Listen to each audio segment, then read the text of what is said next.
The front master cylinder design on your Yamaha YZ125 had some slight redesigns between 1994 and 2001, but the same service applies to all model years.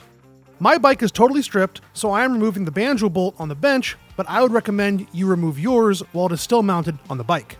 Brake fluid can damage everything, so keep your shop towels handy.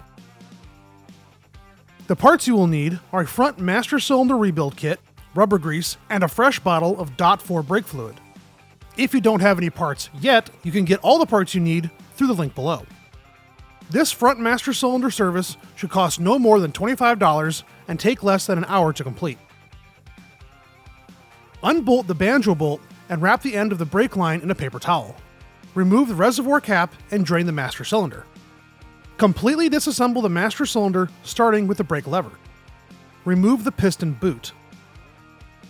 Remove the snap ring retaining the piston with a pair of long nose snap ring pliers or a set of picks.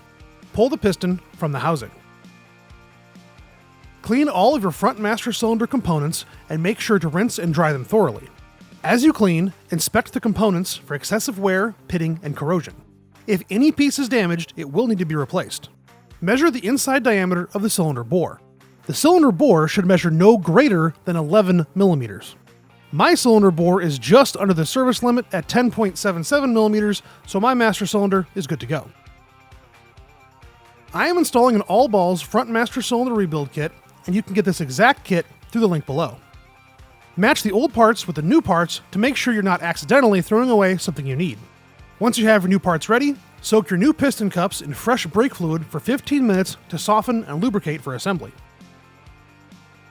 Start your assembly with the piston. The piston cups are different sizes, so install them in their matching grooves. Make sure to install the cups with the wide side facing the spring end. Fitting the piston cups over the piston can be a hassle, so take your time and use plenty of brake fluid. Attach the new spring. Double check the cylinder bore for any debris or water left over from cleaning. Install the piston past the first cup in a twisting motion and stop when the spring touches the end of the cylinder.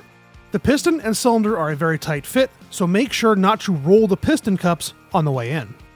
Place the piston washer and spring clip on the piston. The flat side of the spring clip must face out. With your piston washer and spring clip in position, hold the master cylinder in one hand and carefully press the piston into the bore with your thumb. While holding the piston down, seat the washer and install the spring. Grease and install the piston boot. Now isn't the time to be stingy with the grease, so pack in as much as you can. Install the brake lever and test the piston action. If the action is anything other than smooth, you will need to disassemble the master cylinder and double check everything. Install the reservoir cap with new screws. Mount the master cylinder and install the banjo bolt with the new seal washers. Torque the banjo bolt to 25 foot-pounds.